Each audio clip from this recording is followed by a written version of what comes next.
안녕하세요. 코인을 알려주는 남자입니다. 오늘은 제가 코인을 이제 매수 매도를 할 때 코인을 관심 있게 지켜볼 때 기준이 무엇인지 어떤 프로세스로 이런 것들을 선정하는지에 대해서 한번 얘기를 해볼 거고요. 영상에서는 제가 좋아하는 코인들을 가지고 이 부분에 대해서 얘기를 해보려고 합니다. 또 실제로 2, 3년 뒤 혹은 뭐 앞으로 다가올 불장에 저희가 다른 코인들보다도 더 수익률이 좋고 쭉쭉 올라갈 만한 코인들을 제 기준으로 어떻게 고르는지 얘기를 해볼 거니까요. 한번 이 영상을 통해서 같이 그런 것들을 이제 공유하고 여러분들께서도 이렇게 하나의 그런 그 코인들을 고르는 안목 프로세스가 생겼으면 좋겠다. 그리고 제가 종목이나 뭐 방법에 대해서 얘기를 하다 보니까 매수 매도에 대한 추천은 절대 아니라는 걸 여러분들께 다시 한번 말씀을 드리고요. 저는 이제 이런 것들을 공유한다 라고 봐주시면 좋을 것 같습니다. 먼저 제가 지난 영상에 테라포커에 대해서 한번 얘기를 했었어요. 이건 루나2에 있는 생태계에 있는 뎁코인이고요. 저는 보통 이제 나눌 때 이렇게 나누거든요. 비트코인이 있고, 그 다음에 이제 메이저 알트코인 있고, 레이어 1이나 레이어 2의 코인들을 있고요. 그 다음에 그 밖의 코인들이라고 이제 구분을 지어요. 근데 항상 저는 이제 투자를 할 때 6대 3대 1의 비율을 지키기 위해서 노력을 하는데, 불장이 오면은 어떤 일이 발생하냐면 6대 3대 1의 포트폴리오를 가지고 있더라도 이 3과 1이 급격한 상승을 해가지고 비중이 많이 달라지는 경우들이 많이 있습니다. 제가 예전에 루나 400원일 때도 그 종목 선정도 지금 하는 방법을 가지고 종목을 선정했었고, 또 실제로 이 3의 비중으로 종목을 이제 담았는데 루나가 엄청나게 상승을 했잖아요. 그 뒤에 뭐 큰 폭의 하락을 했지만 저는 400원일 때 이제 영상에서 루나가 좋다라고 말씀드리면서 실제로 10만원까지 갔었으니까, 이때 이렇게 되면은 이 포트폴리오의 비중이 6대 3대 1에서 이게 비중이 커지게 되는데, 이럴 때도 여러분들께서 일정 구간에서는 반드시 이제 리발란싱을 해야 된다, 이런 말씀을 좀 드리고요. 제가 이제 루나를 통해서 배운 부분이기도 하고, 다음번 불장이 오거나 이제 가격이 큰 폭의 상승이 있으면 저는 이런 식으로 리발란싱을 할 겁니다. 그래서 테라포커 같은 경우는 뎁이기 때문에 이 1의 비중으로 가져가는 거고요. 근데 제가 테라포커 같은 경우는 뎁이기 때문에, 그러니까 원래 이 종목을 선정하는 프로세스랑 좀 다르긴 하지만 이거는 명확했어요. 테라포커 같은 경우는 지금 추천을 했을 때가 제가 아마 이 정도쯤에 추천을 했을 거고, 실제 가격이 거의 2배 이상 올랐죠. 지금 최근에 뭐 불과 2주 만에 2배 이상 올랐고, 저는 앞으로도 굉장히 좀 많이 전망이 밝다라고 보고 있는 뎁인데, 이거 같은 경우는 되게 심플합니다. 실제로 이제 토크노믹스를 먼저 봐야 돼요. 뎁 같은 경우는 인플레이션율, 그러니까 이제 풀리는 토큰 물량이 많기 때문에 그 무엇보다 이 토큰이 실제로 어떻게 쓰이는지를 봐야 됩니다. 이 쓰임을 봐야 되는데, 테라포커 같은 경우는 이제 포커를 칠 때 이용하는 유틸리티 토큰이죠. 그러니까 유틸리티 토큰이기 때문에 계속 이제 매수가 일어날 수밖에 없는 거예요. 그렇기 때문에 이런 것들이 좀 중요하고요. 그 다음에 저 같은 경우는 프로덕트를 좀 보는 편입니다. 이 뎁은 프로덕트가 퀄리티에 따라서 이 팀이 어떤 식으로 이걸 운영하는지를 알 수 있기 때문에 프로덕트를 보는데, 이 프로덕트가 테라포커 같은 경우는 굉장히 좋았어요. 그렇기 때문에 제가 이거 처음에 이제 토큰 세일 할 때도 들어가는 게 좋을 것 같다라고 말씀을 드렸고, 그 뒤에 이 위에서 말씀드린 그 지점에서 여러분들한테 좀 안내를 드렸던 것 같아요. 이게 제일 괜찮은 것 같다.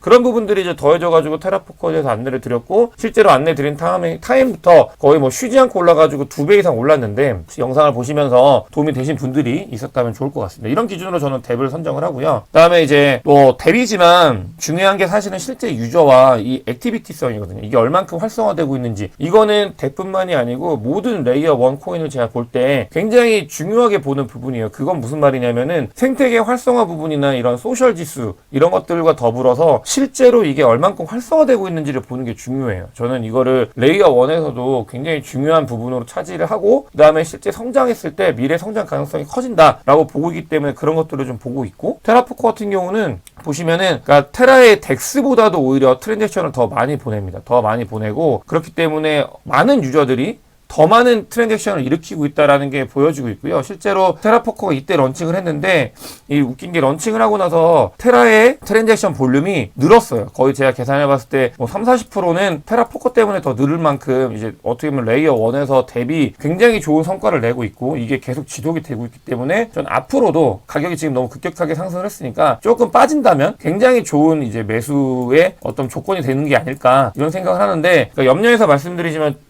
거의 2배 쉬지 않고 2주 만에 올랐기 때문에 바로 덥석덥석 물면은 물릴 수 있기 때문에, 여러분들께서 만약에 혹시라도 매수를 한다면 잘 파악을 하셔야 됩니다. 이런 것들은 꼭 말씀드리고요. 그 다음으로 제가 이제 레이어 1에 대해서 이제 볼 때, 아까 말씀드린 것처럼 이 트랜잭션 볼륨량을 굉장히 중요하게 생각해요. 이 TX가 의미하는 바가 여러 가지가 있는데, 이 생태계, 그러니까 이 레이어 1은 어떻게 보면은 메인넷이잖아요. 메인넷에 이 생태계가 얼만큼 확장되고 있는지를 보여줄 수 있는 굉장히 좋은 지표예요.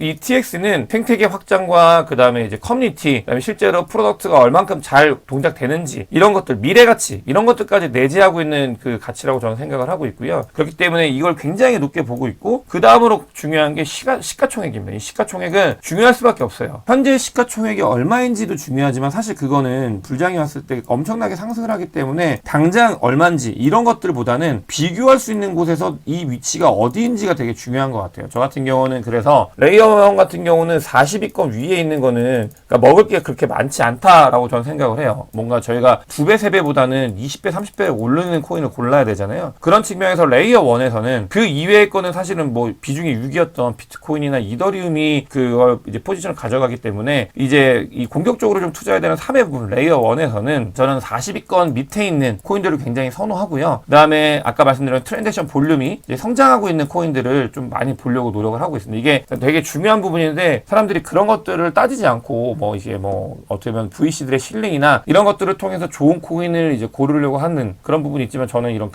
나름의 객관적인 근거를 가지고 이제 매수를 한다라는 말씀을 드리고 싶고, 실제로 테라 클래식 같은 경우는 트랜잭션 볼륨을 보면 그러니까 스테이킹이 되고 나서 많이 줄었어요. 많이 준 이유는 스테이킹이 된 것도 있고 실제로 커뮤니티가 조금씩 줄어드는 것도 있지만 어쨌든 간 지금 볼륨이 굉장히 크다라는 말씀을 드리고 싶고, 이게 부분적으로 보면은 부분적으로 지금 트랜잭션 볼륨이 올라오고 있어요. 이게 올라오는 게 가격하고도 단기적으로 영향이 좀 있습니다. 그렇기 때문에 여러분들께서 이런 부분들을 같이 트래킹을 하면 좋을 것 같고요. 제가 이제 그 말씀을 드리고 싶은 게 아까 시가총액이라고 했잖아요. 루클 같은 경우는 지금 이제 이오스와 뭐 플로우 사이에 있는데 굉장히 높은 편이긴 해요. 이게 시가총액이 그러니까 풀린량이 많기 때문에 굉장히 높은 편이고 좀 무거운 편이다라는 말씀을 좀 드리고 싶어가지고 시가총액 비교 차트를 가지고 왔고, 제가 이제 이 뒷부분에는 굉장히 좋게 보고 있는 코인들에 대해서 좀 말씀을 드리면서 실제로 제가 어떤 프로세스로 코인을 선택하는지에 대해서 얘기를 해보려고 합니다. 저는 폴리곤을 굉장히 좋게 봐요. 이더리움의 레이어 2는 그러니까 뭐 GK 이슈도 있고 여러 가지 이슈가 있는데, 그러니까 이더리움 레이어 2 같은 경우는 다음번 이제 불장이 왔을 때 혹은 상승장이 왔을 때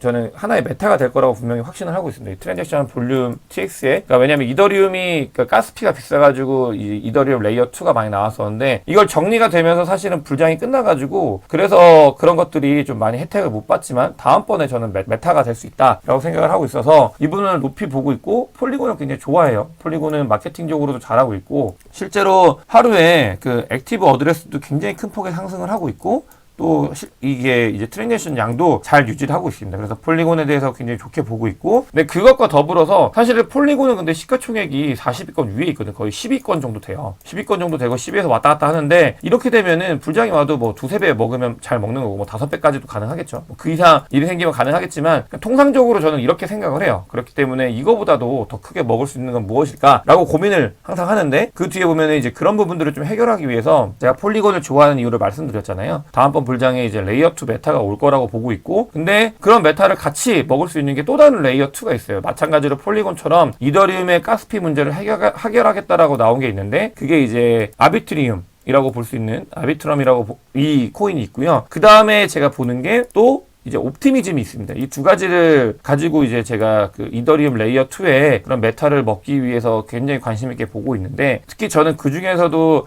개인적으로는 옵티미즘을 더 좋아하는데 어떤 게 더 많이 올라갈지는 사실 몰라요. 하지만 제가 보는 근거는 그러니까 데일리 이제 트랜잭션 볼륨량이 엄청나게 상승을 하고 있다. 굉장히 이게 오히려 하락장에서 더 큰 폭의 상승을 하고 있잖아요. 이런 것들을 굉장히 저는 높게 보고 있고요. 그 다음에 이제 트랜잭션 데일리 볼륨량이 이 폴리곤을 넘어섰습니다. 폴리곤을 넘어섰고 이 아비트럼도 마찬가지예요. 아비트럼도 꾸준히 상승을 하고 있죠. 상승을 하고 있고 보시면은 폴리곤을 이것도 넘어서가지고 그러니까 또 거기에 이제 데일리 액티브 어드레스 주소 같은 경우도 계속 상승을 하고 있다. 오히려 루나 같은 경우도 보면은 예전에 엄청나게 상승을 했을 때 이런 것들을 볼 수 있었는데 지금은 좀 잠잠하죠. 이 볼륨 양도 그렇고 이 액티브 월렛도 그렇고 많이 좀 적은 편이긴 한데 이 아비트럼이나 옵티미즘 같은 경우는 그런 것들이 꾸준히 상승을 하고 있다. 즉 이 말인 건 뭐냐면 생태계가 상승을 하고 있고 생태계가 증가를 하고 있고 프로덕트가 무언가를 굉장히 크게 잘 만들어내고 있고, 그 다음에 이더리움을 대체라기보다는 트랜잭션 일부 가져와야 되는데 그런 것들을 잘하고 있고 폴리곤과 비교해도 뒤처지지 않는다라고 저는 보고 있기 때문에 이 두 개를 굉장히 관심 있게 보고요. 그리고 이제 시가총액을 비교를 하는 건데 보면은 이 옵티미즘 같은 경우는 시가총액이 2천억, 3천억 정도 돼요. 한국 돈으로 하나로 3천억 정도 되는 부분인데 지금 이 매틱 같은 경우는 보시면 아시겠지만 조가 넘어갑니다. 거의 10조,